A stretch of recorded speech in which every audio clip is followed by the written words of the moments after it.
So you tell me if Latinos aren't the most successfully colonized, considering they are voting people in that continue to hurt our community, all for their proximity to whiteness, because for some reason they believe that that's upward progression when a white man's leadership has never led us to liberty. They believe that they are Christian and Catholic by choice.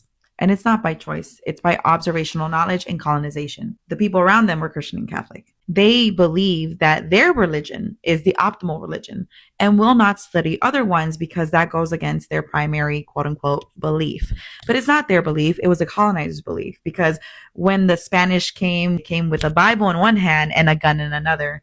And in order to successfully colonize a group, you need to do a couple of things. One, remove their language. They've made us believe that Spanish is our own tongue, which is why we mock people saying, tienes el nopal en la cara and you don't speak Spanish, not even knowing that that term is also derogatory to mean you look indigenous and you don't speak Spanish. The words of the oppressor. You and I also speak bastard Spanish, not authentic Spanish. A lot of our Spanish is mixed in with indigenous words. And if you go to Spain, they will let you know that. 2, introduce an organized religion. One that says that you will obey the law of the land, that you will obey your mother and your father, because they didn't come with women. The Spanish just came with men, and then they raped our children, which is why they were also heavy on the you must forgive. To further that, then you have to eradicate their beliefs and their spirituality. You also need to steal all their riches so they don't remember, as well as removing all of their hard work that they've done.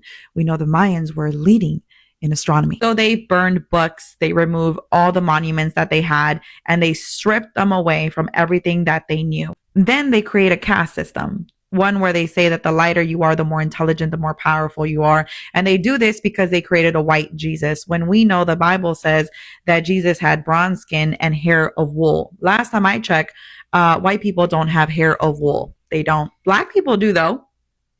When you create a liberator of sins to look white, you convince the indigenous community that whiteness somehow means greatness. Then the colonizer introduces racism in their mind because they target a few while lifting up the rest. For example, we had the Spanish on the top, the mestizos that were mixed with Indian and Spanish. Then you had the mulattos, and then so on and so forth, and then the negros, right? And when you have this separation, you can target a group of people and say they are the bad ones. We should all go against them, while not understanding that the oppressed is a collective experience. It doesn't matter if we were mestizo or mulatto or negro. Yes, the negros suffered a lot freaking more, but that doesn't mean that the mestizo and mulatto didn't